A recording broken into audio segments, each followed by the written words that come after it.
Hey guys, welcome back to my channel Shayankas vlog. চলে এসেছি তোমাদের সাথে শেয়ার করতে আর একটা মিনি ব্লগ। সকালবেলায় চারা মাছ নিয়ে নিয়েছিল বাবাই পুকুরে দেওয়ার জন্য, সেখান থেকেই ব্লগ স্টার্ট করলাম। এরপর মা করে নিয়েছিল পুজো, সেটাই তোমাদেরকে একবার দেখিয়ে দিলাম। আর তারপরে আমি একটু আলুর তরকারি করছিলাম মুড়ি দিয়ে খাবো বলে টিফিনে, তো সেটাই একবার তোমাদেরকে শেয়ার করে নিলাম। আর এরপর লাঞ্চে ছিল ভাত, উচ্ছে আলু ভাতে লঙ্কা দিয়ে মাখিয়েছিলাম আর সর্ষের তেল দিয়ে।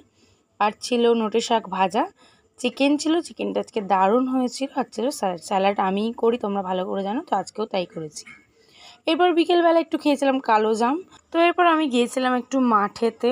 লাইক কমেন্ট শেয়ার কিন্তু একদম করছো না, চটপট লাইক কমেন্ট শেয়ার করে সাবস্ক্রাইব করো। এরপর আমি একটু সন্ধ্যাবেলায় বসেছিলাম পড়তে, আর তারপরে খেয়েছিলাম চা, বাবাই বানিয়েছিল। তো আজকের ভিডিও এখানেই শেষ করছি। কীরকম ধরনের ভিডিও দেখতে চাইছে কমেন্টে সবাই জানাও। তো আজকের ভিডিও এখানেই শেষ